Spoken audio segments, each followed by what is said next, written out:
అండి మీరు కావాలంటే అందరు రండి, మీడియా వాళ్ళందరూ రండి, మా ఇంటికి రండి. మీరు గతంలో క్లారిటీ ఇచ్చారు, కోకాపేటలో స్కూలు, హాస్పిటల్, పబ్బు కోసం పెట్టుబడి. ఆ కోకాపేటలో స్కూలు, పబ్బు అవన్నీ యాడున్నాయో తెలీదు. ఆ బిజినెస్ మైండే ఉంటే ఎప్పుడో పెట్టేసుకునేదాన్ని.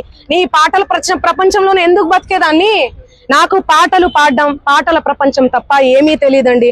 నాకు నిజంగా డబ్బు ఆశ ఉండి ఉంటే లాస్ట్ ఇయర్ ఎన్నికలు 2023 ఇక్కడ, 2023 ఇక్కడ, 2024 అక్కడ జరిగింది.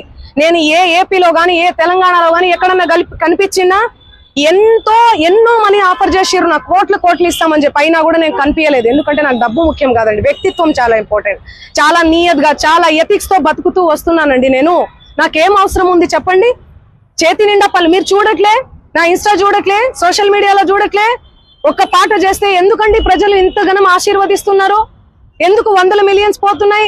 ఎందుకు మీ అందరు కూడా లైక్ చేస్తున్నారు చెప్పండి? నాకేం అవసరం ఉందండి?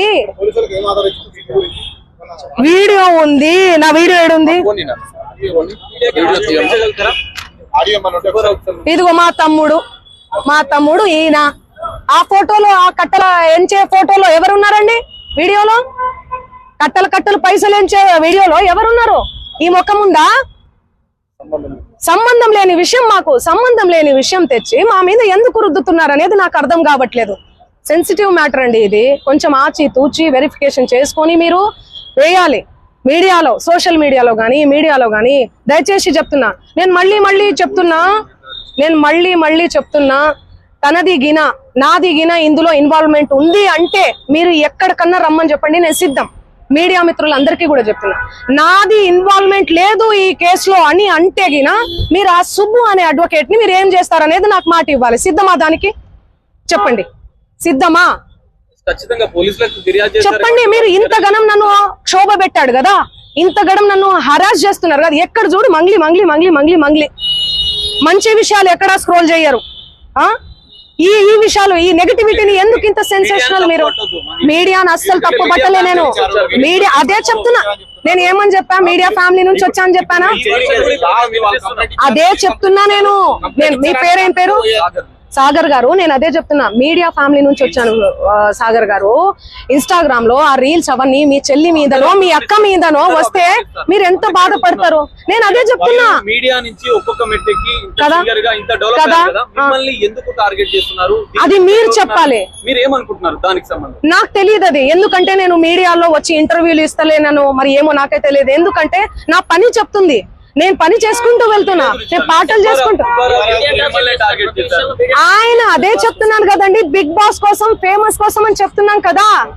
ఆయన కేవలం ఫేమస్ అవ్వాలి, ఫేమస్ అయ్యే దానికోసమే ఇదంతా చేస్తున్నాడు. ఆయన మాటలు మీరు చూడండి. నెక్స్ట్ ఇయర్ బిగ్ బాస్ వస్తే నేను వెళ్తాను. శ్రీముఖి అంటే నాకు క్రష్.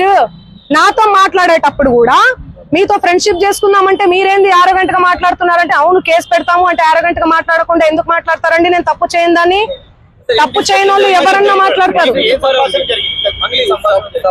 నేను మీకు వీడియో చూపిస్తాను, ఆగండి, చూడండి ఎలా మాట్లాడుతున్నాడు, ఎట్లా డిమాండ్ చేస్తున్నాడు చూడండి. ఇంతే సౌండ్ అండి ఇది. చూడండి, నువ్వేమన్నా ఆకాశం నుంచి ఊడిపడ్డావా? నడుమంత్రపు సిరి ఇదంతా ఇంత వల్గర్ లాంగ్వేజా? ఇంత సోకులు ఎందుకు పడతారు మీరు? ఎలా వస్తానండి? నేను అదే చెప్తున్నా, పనులు ఉన్నాయండి, నాకు ప్రోగ్రామ్స్ ఉన్నాయి. కర్ణాటకకు పోయినాను నిన్ననే. నేను శ్రీదత్త యూనివర్సిటీలో కాలేజ్ లో ప్రోగ్రామ్ కూడా చేశాను. మీరు చూడండి నా అప్డేట్స్ దయచేసి చూడండి. ఇన్స్టాలో నేను పోస్ట్ కూడా పెట్టడం జరిగింది. దీనికి నాకు ఏ సంబంధం లేదు. బాధితులకు దయచేసి పోలీస్ శాఖ వారు న్యాయం చేయండి. నేను బాధితుల డెఫినెట్లీ ఖచ్చితంగా ఉంటా నేను బాధితులకు. ఎట్లా ఫైట్ చేయబోతున్నాము? లీగల్ గా వెళ్తున్నామండి మేమంతా. మా లాయర్ గారు మాట్లాడతారు. నేను ఇప్పటి వరకు మాట్లాడాను కదా, మాట్లాడండి లాయర్ గారు.